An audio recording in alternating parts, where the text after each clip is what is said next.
Hey everyone, uko mumenyere muri kumwe na Blast 257 Mnyama Gang, Mnyama Duel, muri kumwe na USUAZI Top TV kandi inyuma ya kamera nkuko mumenyere ni Mango. Kipindi chetu ni leo Swazi. Leo kipindi chetu kitahusu haya mambo, uburyo mwakirira Ramadhani, uburyo igisimamo mwo muracitwaramwo, uburyo muri mwo muragenda mwitegurira, mwongera mwitegurira Eid. Uburyo ni Ramadhani iwanyu muri ngo muragenda muyicunga mu kwirinda n'ibintu byinshi bitandukanye. Uno musi yetu tuzakuganira kutwe tuntu dutatu twonyene cyambure tune nitwaronkana kandi turabongerezamo. Ndababwira ati muwandanye mukurikirana USUAZI Top TV nanje Mnyama Gang, Mnyama Duel, Blast 257.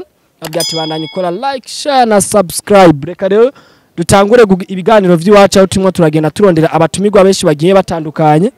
Aho tubereye miri barabara rya mbere ndababwira ati mubandanye mukurikirana kipindi leo Swazi nanje Mnyama Gang.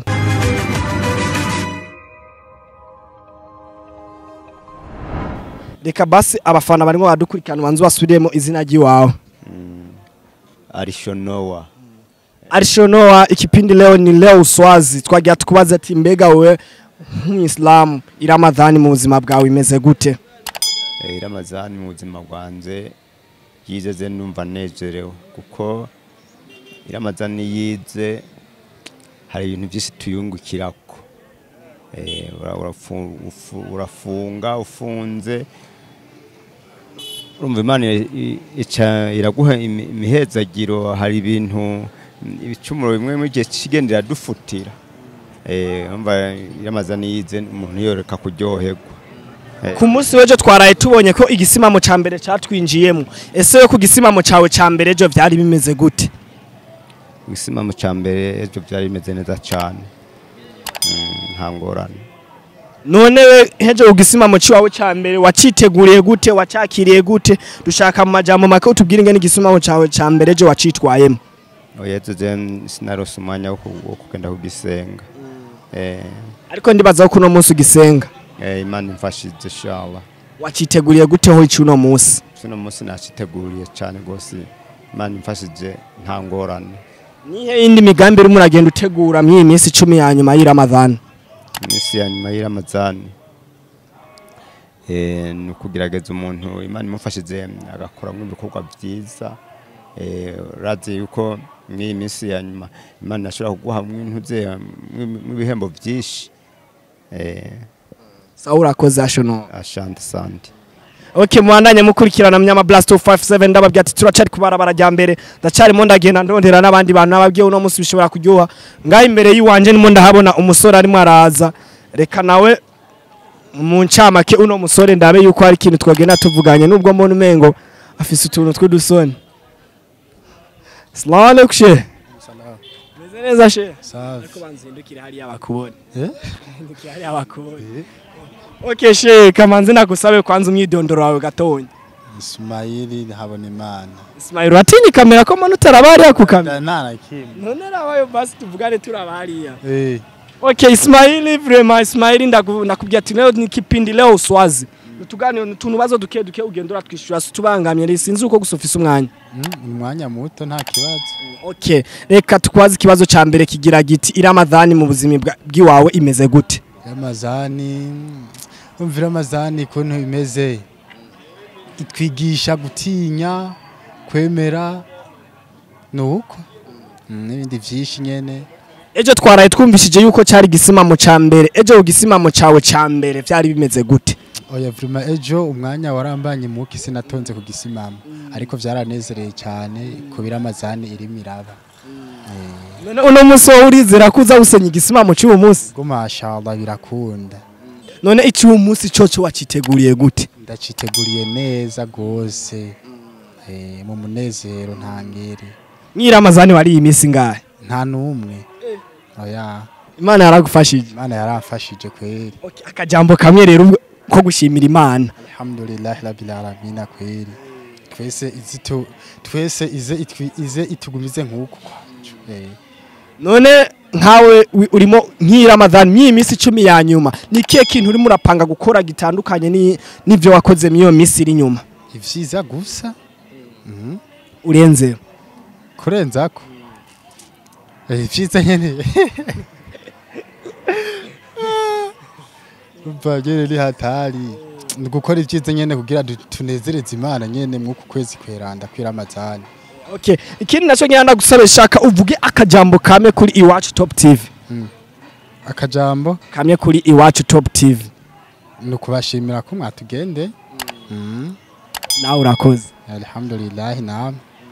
Okay, ndacabagenda ndababyamura cyari kumwe na Mnyama Blast 257 gipindi ni leo uswazi aho twibereye kubarabara rya mbere ndacababwira ati ntimubandanye uguma mufise ubwoba turacarimo turatembera reka mbwire cameraman wanje tubandanye twegera imbere mu mvozo ujya tugendanye tugenda turyoherwa n'ibiganiro vyacu.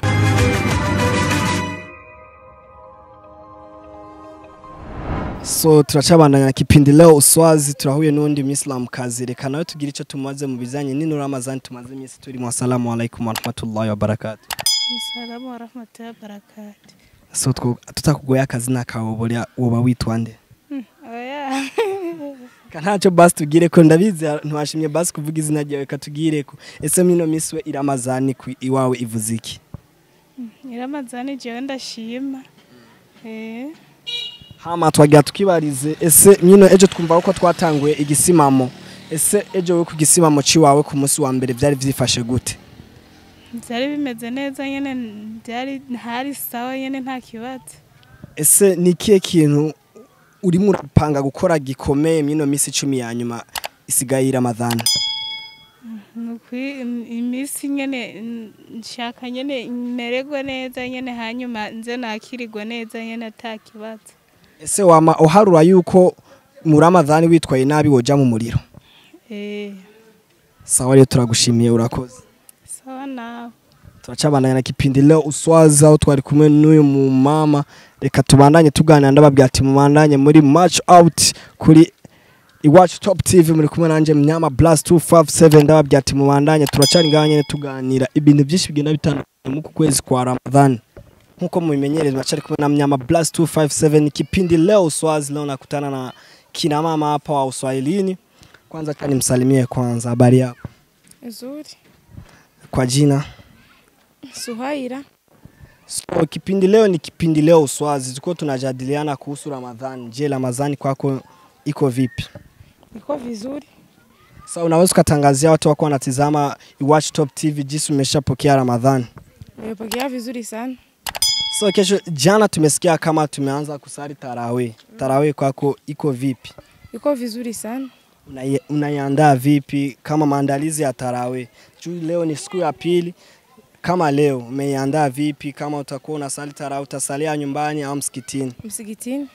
Je, kama Waislamu wenzio wako wanaangalia Iwacu Top TV unaweza kuwatangaliaje kuhusu hii Ramadhani au mwaka wa 2020 na 10 na 20 kwa?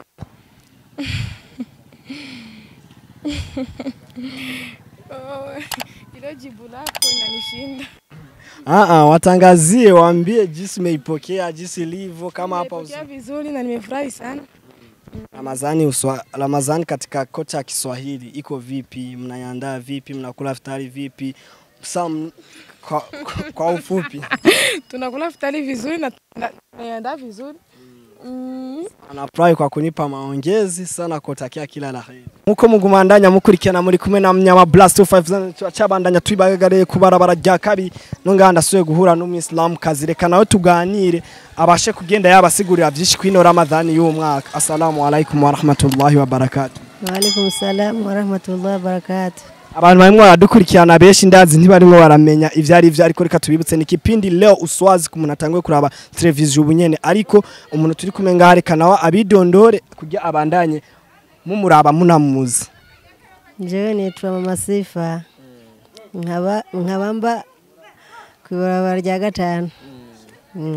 Muri kipindi leo uswazi ciwacu yetumwe turaganira ku bintu bijanye ni Ramadhan tuganira ibintu byinshi biri mu Ramadhan no muse twashimye gushimikira kwizi ngingo ariko cyambere nabanza kuba Ramadhan wawe imeze gute? Cyo ndashimira Imana alhamdulillah rabbil alamin ko nje mbona kumenga kirabandanya neza. Ndumva nta kibazo kabisa twe turashima. Ramadhan wirimira abagenda neza ku munsi wejo twarumvishe uko twatanga gusenga igisima. Awe igisima ejo kimeze gute? Cyagenze neza cyane. Ko twaragiye turagisenga abana baragisenga nukuri nta kibazo turashimira uhoraho. None nko mukuri muritegura mu bijanye no gusenga amatarawe ese byo uri muravyitwara mu gute mu gusenga amatarawe? Je ndabyitwaramo neza cyane ndabyitwaramo neza cyane jewe no kuvuga mpereje nko kurya gaftari nca nitegura nkirepara hanyuma nkaca ngenda mu musigiti gusenga itarawe iheze nca ntaha nkabanza kwanza nkarondera utwonza kurya kwidako hama nkasubira gusenga igisimama. Ego turabizi nta numwe atabizi yuko budusigaranye iminsi 9 y'Ramadhan.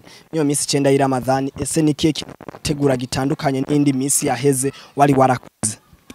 N'amasengesho nkasaba Imana ikigongwe ku makosa narayikoreye amakosa narakoze nzi nayo ntazi hama nkagira gusenga cya gisimama kugira ngo ndayisabe ikigongwe Imana nanjye izobone naho mpagaze hanyuma nanjye izoheze ingirire cya kigongwe kuko ikigongo utagisavye nta gishobora kuronka utegerezwa gutubu nibara amakosa wakoze ugatubu hanyuma ukaronka impera imbere ya Nyagasani. Ego abantu benshi barakunda kuvuga ati ino minsi 10 ya nyuma niyo minsi ya mbere irimye imihezagiro myinshi ese we ubona ku giti ciwawe ko hari munsi numwe wo kwigera ugucika? Nta munsi numwe kuko imisi yose bari mu imihezagiro. Ego uyu ni nyamukuru mu kwezi kweranda kwa Ramazani muga yindi misi yose ayivikagira yose tugereza kwironderamwo impera. None ningikiye kingariza n'abayisilamu kazi bari akanya kwino televiziyo? Ngenda batangariza kugira ngo nimba ari umuntu azi yuko kweri yaba yaragiriza nk'ikosa yaba yarakoze ukwezi kweranda kwa Ramazani kuze kumujane ishaka atagusavyemwo ikigongwe ngatubu asabe hanyuma asenge cyane mbese anarire kugira ngo Imana imurekuriye ku makosa yose yaba yarakoze mu kwezi kweranda kwa Ramazani ko ni kwa mucika gutyo nta na kimwe azabakoze azogenda imbokoboko.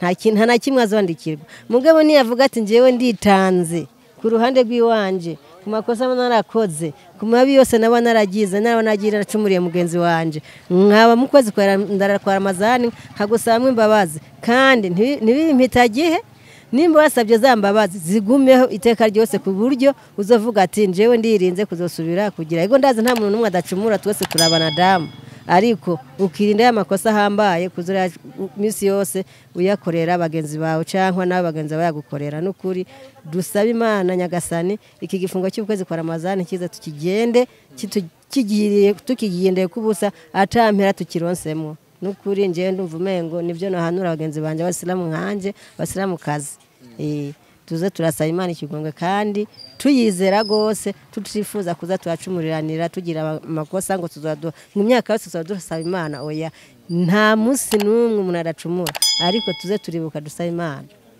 Alaikum salam. Ndanda ariko urambwiye byinshi kandi byinshi twasobanukiwe n'abandi abayisilamu kazi n'abayisilamu anwararaba uno musi Iwacu Top TV nibaza amese mwatawe reka nawe ndamushimire ndamubwira ati assalamu alaikum wa rahmatullahi wa barakatuh. Wa alaikum salam wa rahmatullahi wa barakatuh. Impera zibe kuri twese. Shukran. Amina. Reka tubandanye tuganira ndacababwiye yuko uno musi ndabafitiye ibintu byinshi aho twibereye kwiri barabara rya kabiri nawe gatibandanye kurikirana Iwacu Top TV live subscribe share na partage yiwawe irakenewe.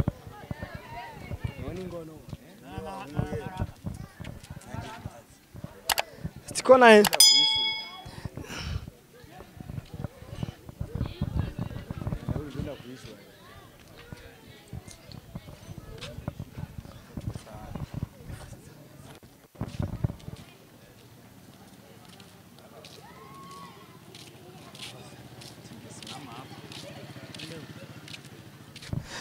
Okay ukumba nanye ndabibabyana babyi uno musi turaryoha uyu musi nzuza kuva mu Giswahili no musi hose ndaranda hamaze kandi ndababwiye ati unana ndi kumwe nundi musore umwe mu musore ndabona n'umusore w'ibigango vraiment meze neza kuri swaga yo kwica reka ye nawe manze ndamuramutse kwanza vipi bro ni amureka turashima kana guheni assalamu alaikum wa rahmatullahi wa barakatuh. Wa alaikum salam wa rahmatullahi ta'ala wa barakatuh.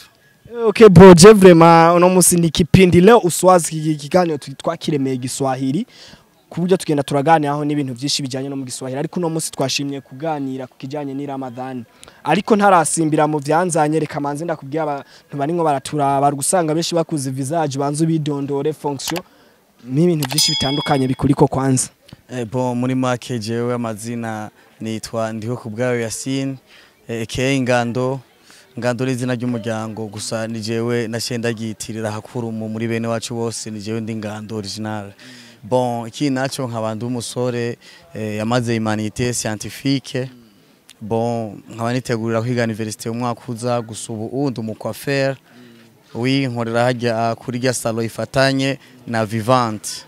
Oui iyo niyo mbidondoro yanje numva notanga mu mwanya kandi nk'abantu umusore nta mwana numwe mfise nta ninda barambeshera. Nakiyo mwumva vraiment umusore akiri muto mwana yibonye vraiment kuri style wogira ishati ni nkizi ziwanje ariko nuko je ndi journaliste nawe akaba ari coiffeur. Okay turagiye rero tubazo twacu tujanye ni Ramadan bro. Ramadan wawe imeze gute? Bon Ramadan vraiment imeze neza cyane ndashima uyu mwaka Imana igumishiranye imigisha yego Imana irafasha agafutari karaboneka n'idaki iraboneka nta ngorane. Bro abantu benshi tubazi yuko dukunda gusumbugwa kweshi n'ubuzi dukora ugasanga bugenda buratwicira Ramadan. Ese kuri wewe akazi kiwa ukora ku bukwaferi nta kintu nakime keraguhindura mu bijanye no gufunga kwawo?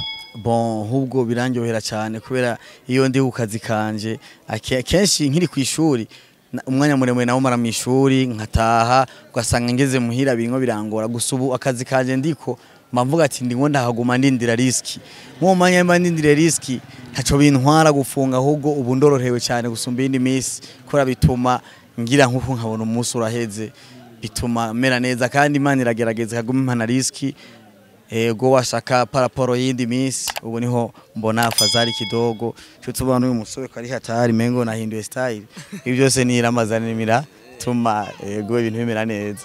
Okay bro reka tuvugane ku bintu bijanye n'ejo haheze twatangwe imisi 10 Rubamba imisi benshi bakunda kuvuga ngirago yandi nabo akavuga ati ni imisi rimwe imigisha abandi nabo ni imisi gyoshye cyane iyo misi 10 yejo yari igisimamo kwanza uyitanguye byari bimeze gute? Mjomba nshaka kubwire ejo uyu munsi naryamye mu musigiti habaye ikintu je nari niryamiye kuba tugishika mu musigiti tubanza gutera inkuru nyene kwa duhurira n'abagenzi ugasanga ko turasinzira mu masaa 5 saa 4 bugeragize kunyitora gatiro numva baramvyuye attention umuntu yamvyuye nahaswe kumukubita arambaza none wewe waje ukora iki kuba bugitiro ni hatari arambaza newe waje kuryama cyane ndibuka ko icyanzanya ro gusenga nyene ndavyuka nja gutabaza itiro kirahera ndasenga mu mutuzo gusa nako nashengyamira mu gatondo kwa itiro gasheri baginshi gusa tu nahonora abayisilamu bagenzanje bazoraja kurara mu musigiti rimwe na rimwe vraiment biragoye bakuvyuye ajya ma stress tuvyukana twe turagabanya uvyuka ubabaye mugabo ko nyine ico kiba cyadutwaye twe turihanganira abatuvyura wavyuye uyu munsi yahatswe niko banaciye nibuka nyene ko nagiye nyene gusenga ni hatari biragoye. Bro turacari mu iminsi 10 nyene iyi minsi 10 batubya tuno munsi byakugoye kwanza ejo byarakugowe ariko no hafata nkaho mengo no munsi kwa twatanga undi munsi none bro uyu munsi turiko ho ufise nikiye kintu wateguye ku buryo bwaho no munsi uvuga ati je bakungora nikintu wateguye kubyarize gukorohera? No uno munsi napanze ko nkishika mu musigiti uyu munsi nkeza gusenga itarawe nta bindi bintu byinshi cyane nza kugira nta bindi byinshi nza kugira atari ugushika ndyama direct nta vy'amajambo menshi nza gushika ndyama ego kandi ndizeye bakimvyura kubera natanguye kumenyera buke burya hagoye intango natanguye kumenyera bakimvyura ndaza kwigora mvyuke atasi mfite iyo umuntu amvyuye kubera agiye umuntu akuvyura vure mu kamengo baramubona gwana gusa bibuka ko wagiye gusenga utagiye kuryama nje cyo bigufasha usenga mu mahoro kandi nawe kuvyuye muhuza. Mama tubwiye ko abasore benshi kutarawe imishinga abakobwa reka nji wa bro itarawe zose wasenze ushaka uwo buhakika bwerekana uko utigeze atatarawe yawe yigeze yishe umukobwa? Mjomba burya rero biragoye gusa mwuyu mwaka byanshikiye mwuyu mwaka byanshikiye ko namaze kwitahura burya itarawe ni ikintu gikomeye cyane ubona namaze kwitahura vraiment itarawe ni ikintu gikomeye mugabo mu myaka yahise vraiment vyarangora wasanga napanze map kubera abashiki bacu abakobwa bo ngahe wacu mu muji kenshi nta mwanya baronka mwijoro kuganira n'imisore nkatwe canke nk'abagenzi banje gusa rero Nyiramazani citronka karyo ucu mudunda mapati wewe tugaja gusenga wagitora assalamu alaikum warahmatullahi samoya wewe bashiduhurira muri yakona yari ukasanga rero nkaca ngene ugasanga turi mu bindi gusa narabikoze ya mu myaka yaheze ukasanga ko mvuga ati tumba duhereye saa moya na 45 na 50 tuzaguheza saa 3 turi kumwe nituza kuba turi enjoy cyo mbona hayi terme twaradukoresha kayi terme nimbi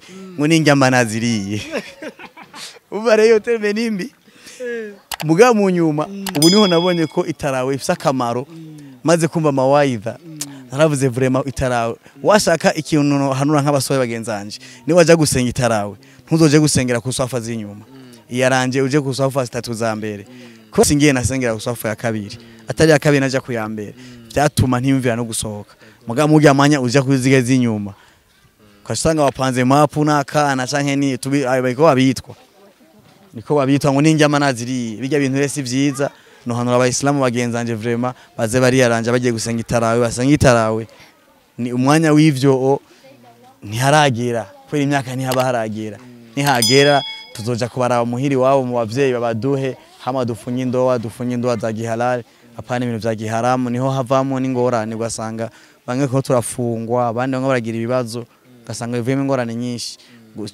kubera iyo ramaza ibaze iramaza ni ikintu kiza kubera kiduhe imigisha kiduha amasawabu kiduha ibiki imagine rero iki ibe sababu ituma wewe utenda umwana wanaka canke wanaka cyangwa ukora icyaha runaka canke runaka kandi ariwo kwezi kwari dukwiriye gukoramo ibyiza byinshi gusa nanje ndabitahuye ubu nasaba n'abasore nkanje bagerageza babitahure kandi kimwe ndababwiye musore mugenzanje ndakubariye musore mugenzanje wewe ni waje gusenga nuno munsi itarawe cyane no mundi mwaka ntuzoje gusafa zinyuma jimbere safa ya mbere canke ya kabiri bizogora kuvuga ngo ndasose ndagiye bizotuma maratarawe karumaze ko maratarawe uzohavuga umutaha muhira ico kintu cyo je no bahanura nico je nipimiye ko nakoreyeko yego vraiment cyo nico je no hanura no vuga ko ivyo bintu byo kujya kumbace bakwepitarawe bakaja kuganira n'inkumi cyane inkumi zikaja kuganira n'imisore mu gihe basengeye usafa y'imbere vraiment cha ya kabiri ico kintu ntaco gukora. Okay, muramumvishe Yasini ngandagiye abahanuye abasore babandi mukunda gucisha abakobwa inyuma ku munsi bitarawe kutarawe ico kintu kirazira n'imanira. Okay, Yasini keye tuvugana ikini cyosa n'ikintu ca nyuma. Broja ariyo n'ikindi kintu nkunda kumva mu Ramadan abantu b'abasore benshi. Abantu b'abasore murakunda kugira ibintu ugasanga bamwe muri abandi babiye mu gikumba coma nabo bagiye tuntu fulani turafisa kama ngo kugira ngo gusa to enjoy my life ngo if I'm boy ilifo yuko njoherwa mu buzima bw'iwanje so nawe nyico kintu ico kintu nawe mu mino Ramadan coba cagenza gute oduha ko umuco naco kwa kantu gatonya bo muri make je maze imisi no kwidoga nidoga ahubwo kenshi kubera burya uri umunyeshuri hari ibintu byinshi cyane utabona gusa nasanda kubwire ubu nk'ahantu mbandira rimwe na rimwe canke ahantu ntemberera mu marigara y'abandi bantu wallahi hari abantu badafunga ifegi kuba mu barabara datinya twebwe mu dini ryacu baratubwira ati naho bugwaye ingwara runaka canke iki genda winyegeze nturire ku mugaragaro hari ingwara nivyo zibujijwe gufunga ama estoma ingwara zidakira ama diabete ni nyinshi zirazwe mugabo naho nyene naho wigwa iyo ngwara ntucurira ku mugaragaro inyegeze urire mu ahantu inyegeje gusa nkabibona hari umuntu abajije ati none kwere kujya ku mutaga kandi ukagerageza ukavyerekana burya nyishyuye ati umuzungu yakoze imodoka ijamwe igitoro ijamwe benzine ijamwe amazi urumva ngo jewe ngo imodoka ijamwe igitoro uyishizemo essence ngo ntigenda ngo Imana ngo yarandemye ngo nimba ngo yanimije ngo umubiri wanje ngo ntofu gusa umuntu ndamuza arakomeye wewe ngo Imana ngo nimba yanimije ngo uje ngo ntofunga ngo ntocumbira ngo je mfunge ngo bikunde ngo mfise umutima nyene ngo utonyemerera gufunga abantu ntitumeze nk'imiduga ntibize dufata Imana twigiriranye n'abazungu Imana yari umuntu arashobora guhinduka umuntu arihindura mugabe icuma umuzungu yakoze ntigihinduka nashaka ari impanura abantu bafata ngo jewe ngo ni jewe ngo sinumera nkawe ivyo bintu sivyo Imana n'umuzungu sico kimwe ni ibintu biri different umuzungu nivyo akoze ikintu we ntuwo gihindura mugabo umuntu arashobora guhinduka kwa ni benshi cyane babana ba Umari bande barantu bagayidi barenze bisha abayisilamu benshi mugabo barahindutse bakorera Imana ubu abantu tuvuga ko bagiye mijuru bahawe ijuru bakiri kwisi umva kucuvuga rero ngo jewe ngo ndi umuntu ngo sinohinduka ngo Imana ngo yandemye ngo jewe ngo sinofunga yene ngo nukunyene ngo nkora mu garage sinofunga nkora ngo kusare sinofunga nkora ngo mu kabare sino wewe nyene uri umuntu ushaka kwihindura apa ucuvuga ngo jewe kwango nduyu kwango ngo funze ngo ce namba haraho uyundi muntu yatubwiye hano umuntu yatubariye ati bajya barabone bakwiye gufunga kubera ngo baravyibushe ngo baragabanya ibinure no ntihafunga umuntu ngo agabanya ibinure siyo ide ya Ramazani ide ya Ramazani sikugabanya ibinure nugusaba imbabazi nugusaba Imana impuhwe nugutakambira Imana ibicumuro twakoze ivyo tuzi nivyo utazi we rero wa muislamu ntuzovuga ngo je kwa ngo mfise ibiro bike ngo simfunga okuba ngo je ngo njya nabi ngo simfunga funga kubera swaumu anashaka jana mu gitabo swaumu si y'umuntu si yiki swaumu ni y'Imana Allah yabwiye mtuma ati swaumu nzokubwira ibindi vyose bihembo vyose mugabo igihembo ca swaumu ndekera ni jewe nzi gituma we rero udashaka kumva igihembo ca swaumu we muntu cyumvira ngo swaumu ni kintu cyo gufyina undinyegeza ndagira iki uzokwinyegeza jewe mugabo Allah ntuzomwinyegeza Yasin vraiment turaganiriye byinshi vraiment ari TikTok y'uwo munsi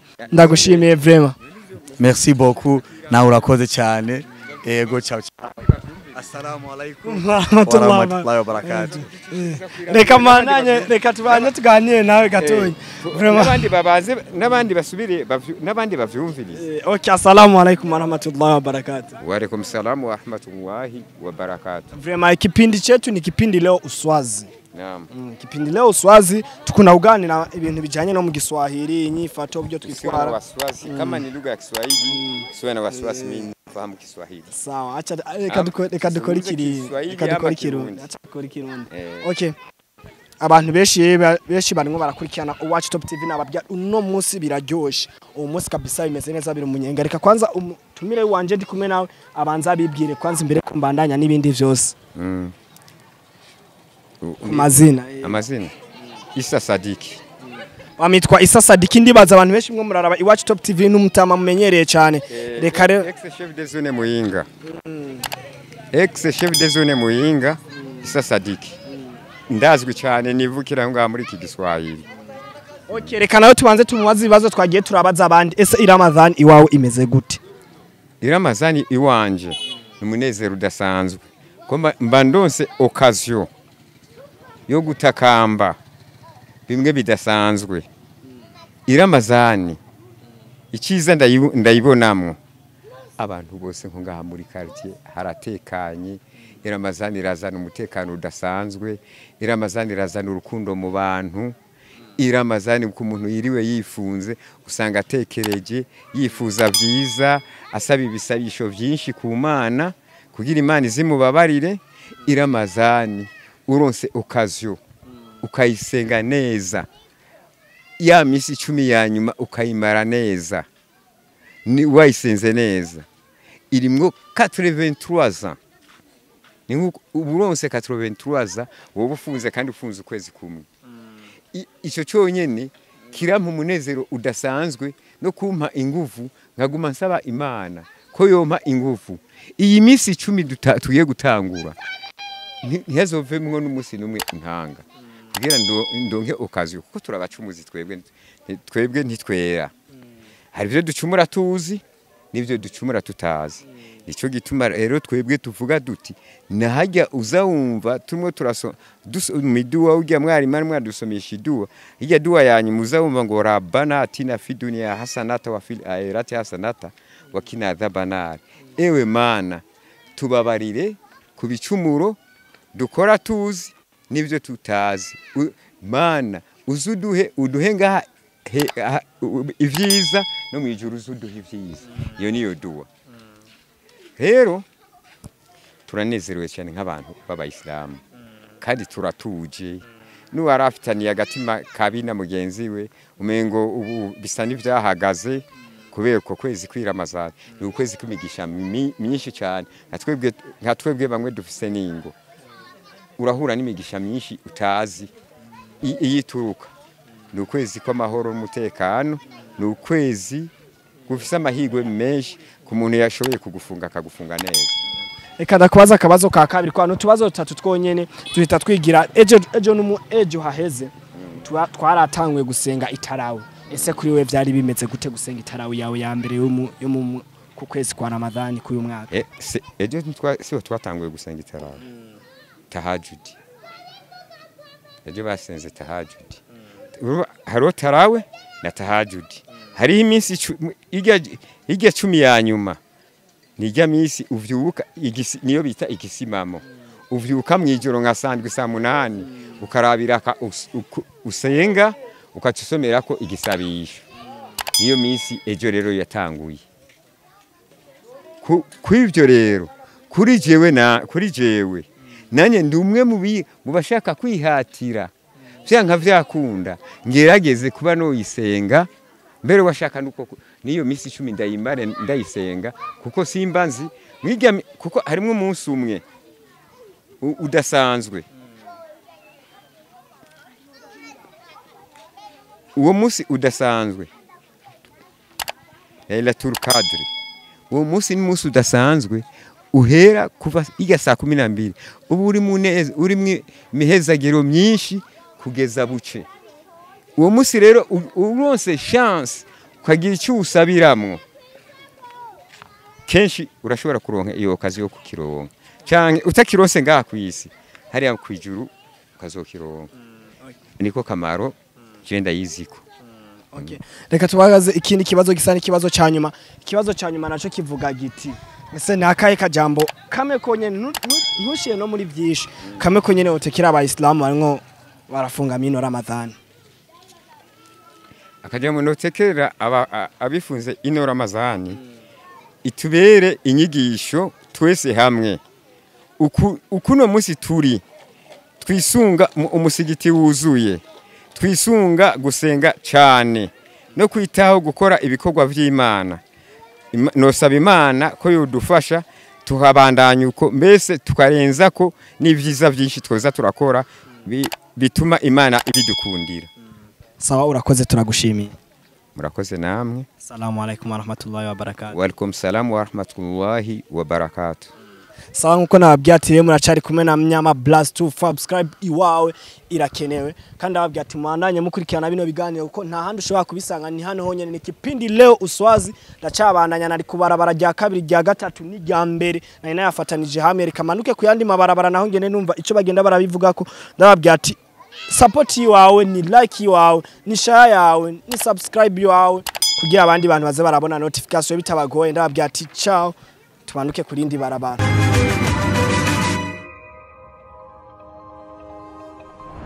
Assalamu alaykum wa rahmatullahi wa barakatuh. Wa alaykum salam wa rahmatullahi wa barakatuh. Kabisa sheikh. Umbabariye kwa nibaza yuko wawe ari muri huta ariko reka tuganire utuntu dukenya. Naam. Okay sheikh kumazina wewe oba witwa nkande? Witwa Shimimana Jamali. Okay Jamali ikibazo ca mbere ciwanje kiragira giti ese iwawe Ramadhani wayakiriye gute? Ramadhani jewe nayakiriye neza kandi nubu yanguye neza n'ubu ndacashima kubera imisi rikirarangira n'imisi harurika si imisi myinshi. Ubu dusigaye nk'urutete rumwe gusa gonyene kugira turangize Ramadhani.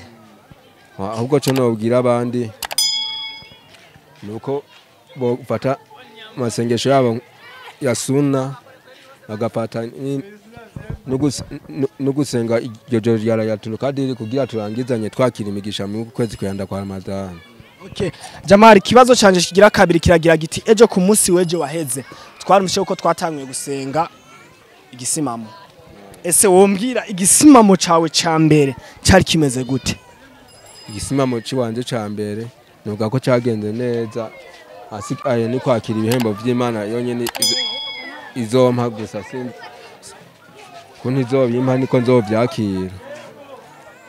Okay Jamali nk'abantu benshi tugenda turumva yuko keshi amatarawe menshi ari abantu benshi batayasenga. Ese wo itarawe zosoba woba warazisenze bikwiye?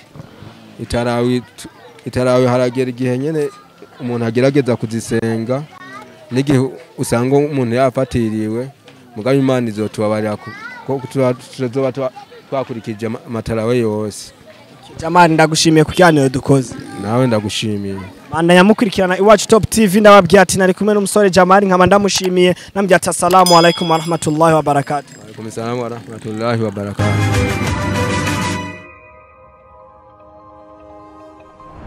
Bimenyereye muracari kumwe na Blast 257 Mnyama ndababwiye ati ndacafisa abantu babatumirwa benshi vipi bro? Je banyita number 1 express chama za sime kosa ni wa Muyinga.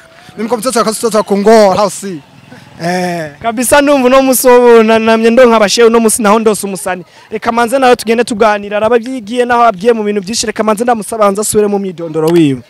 Je banyita number 1 express chama za sime kosa ni wa Muyinga. Mimi kwa mtoto wa Kongo house. Kabisa ikibazo rero cyanje cyambere ngiye kumaza n'amazina yewe yangoye gufata ese Ramazani wewe wayakiriye gute? Je wi Ramazani yakiriye neza kabisa kubwa Mwenyezi Mungu kabisa. Okay kwangu yamikirira Ramadhani neza ese ejo twarumvishe ejo haheze yuko twatangwe gusenga igisimamo ese igisimamo cyawe cyambere cyari kimeze gute? Igisimamo sinagiye bivanye n'inzoka nari nigwariye bita estoma.